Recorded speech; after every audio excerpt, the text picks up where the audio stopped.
Değerli izleyicilerimiz, beni etkileyen bir haberi sizlerle paylaşacağım. Bir gurbetçimizle yapılan röportajı aktaracağım. Kapıkule'de Anadolu Ajansı'nın yapmış olduğu bir röportaj. Türkiye'ye giriş yapan bir vatandaşımıza duygularını soruyor ve şunu söylüyor. Gönül ister miydi gurbetçi olmayı? Gözyaşıyla geliyoruz, gözyaşıyla gidiyoruz diyor. Evet, çok aslında anlamlı ve bir o kadar da acı bir söz. Bakın, gönül ister miydi gurbetçi olmayı? Gözyaşıyla geliyoruz. Evet, Türkiye'ye girişte ben de bizzat gördüm. Binlerce kilometre uzaklıkta Türkiye'ye girmenin, vatana gelmenin sevincini yaşayan bu insanlarımız dönünce de gözyaşı döküyorlar. O Kapıkule'de manzaraları hani defalarca görmüş biri olarak Allah hiç kimseyi sevdiklerinden, vatanından ayrı koymasın. Ekmek parası için 1961 yılında Türkiye'den giden büyüklerimiz hepsinin bir amacı vardı. Aslında hepsinin amacı şuydu.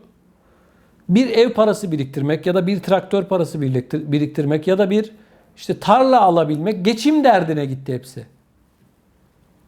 Ancak hayat pek çok bu büyüklerimiz için çok acı oldu. Gidip çalışıp para biriktirip vatanıma dönerim, çoluk çocuğum orada diyenlerin %90'ı bir daha dönemedi. Ailelerini yanına alanlar oldu. Çok zor şartlarda o madenlerde, o eski Alman evlerinde yaşamak zorunda kalan büyüklerimiz sayesinde şu anda milyonlarca Almanya'da yaşayan vatandaşımız var.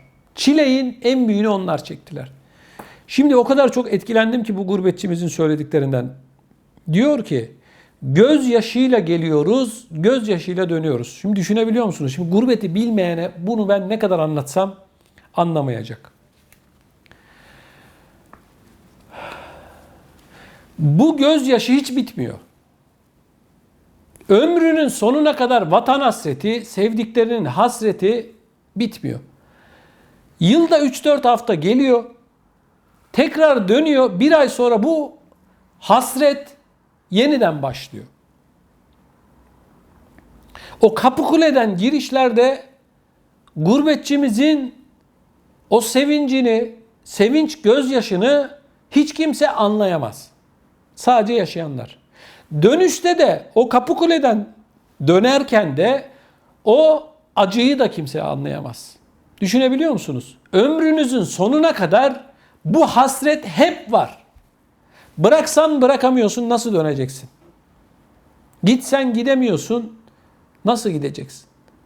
Türkiye'de bir akraban, ailenden birinin başına bir iş gelse öyle kolay olmuyor değerli izleyicilerimiz. Cebinde param var mı gitmen gelmen eskisi kadar değil ama bu işler öyle anlatılacak gibi değil. Ben izlerken bu kardeşimizi inan gözyaşları içerisinde izledim. Bu hasreti, bu vatan hasretini hiçbir şey dindiremez arkadaşlar. Öyle gurbetçilerimizi tanıyorum ki ben. Almanya'da, Fransa'da, Hollanda'da. Cebinde parası olmadığı için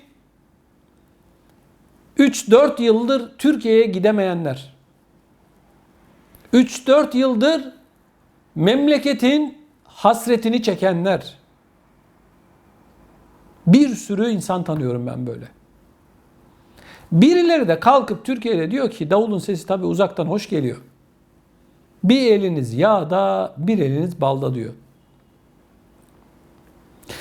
Ne Almanya, eski Almanya, ne Avrupa, eski Avrupa.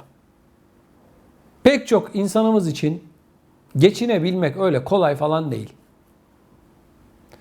Türkiye'de değerli izleyicilerimiz bazıları gurbetçimizi Avrupa'da başta olmak üzere yurt dışında yaşayan vatandaşlarımızı birer para kaynağı olarak görüyor. Parayı ağaçtan, havadan topladığını falan sanıyor. Bu insanların çoğu kredi çekerek geliyorlar, biliyor musunuz? Evet.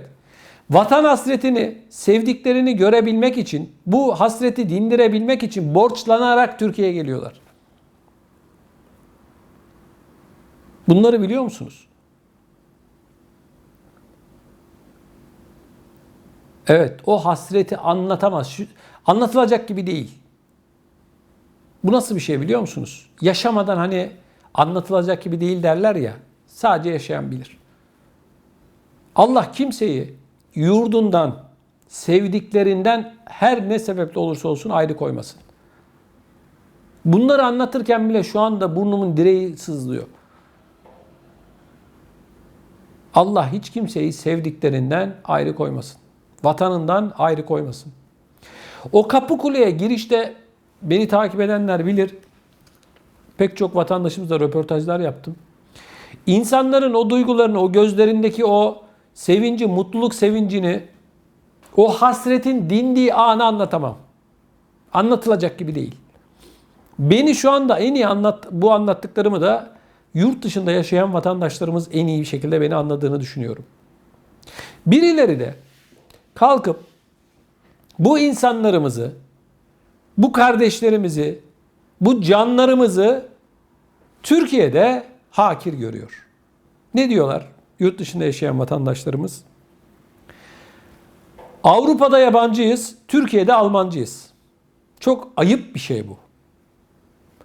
Bu insanları böyle yabancı görmek, Almancı demek, hani Almancı denmesinde sorun yok ama o insanları bizden değilmiş gibi görmek çok ayıp bir şey. Benim şu anda size bunu anlatabilmem mümkün değil. Mümkün değil. Sadece çok izlerken beni etkilediği için bunu sizinle paylaşmak istedim. Ne diyor? Gözyaşıyla geliyoruz, gözyaşıyla gidiyoruz. Gönül ister miydi gurbetçi olmayı diyor bak.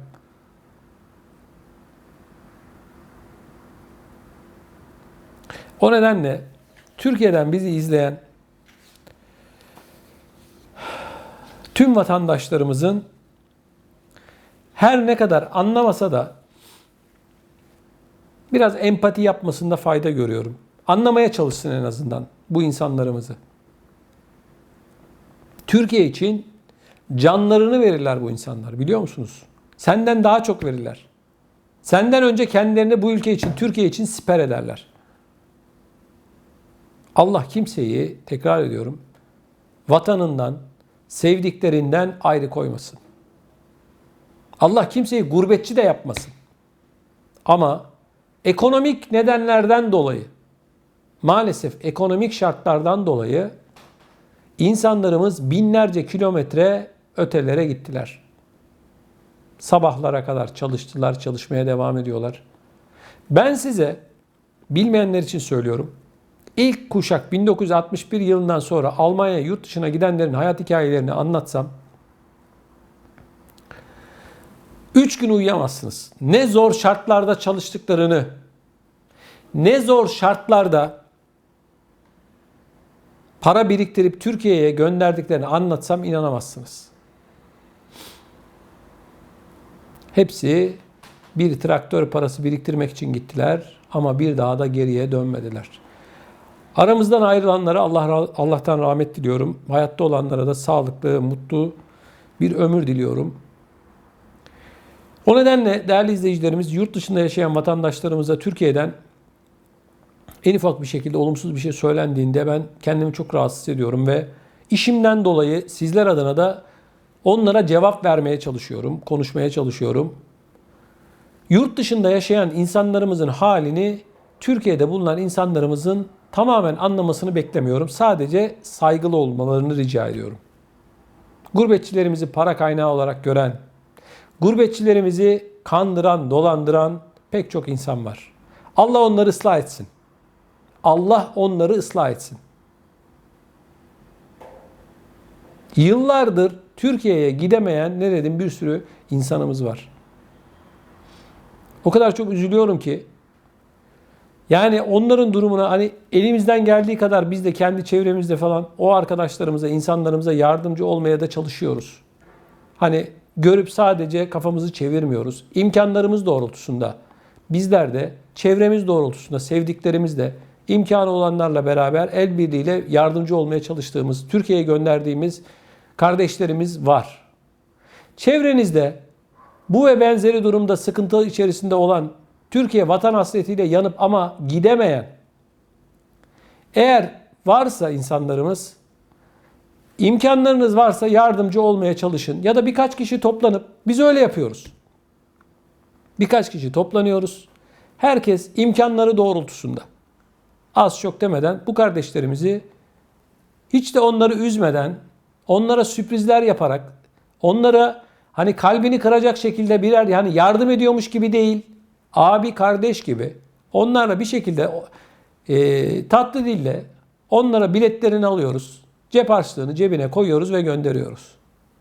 Hiçbir çıkar yok. Hiçbir şey yok arka planında. Sadece insanlığımızdan dolayı. Ben her yıl Türkiye'ye gidiyorsam ya da benim arkadaşım her yıl Türkiye'ye gidiyorsa öbür arkadaş niye gidemesin? Öbür komşumuz niye gidemesin? Ona uçak biletlerini hediye ediyoruz. Bir de ufak bir harçlık. Orada kendisine yetecek kadar. Biz de imkanlarımız doğrultusunda. Allah razı olsun desin, bize yeter. Başka bir şey istemiyoruz. Bu ve benzeri durumda olan varsa sizlerden rica ediyorum arkadaşlar. Yardımcı olun. Hani gelin yardım edin falan demek bizim haddimize değil.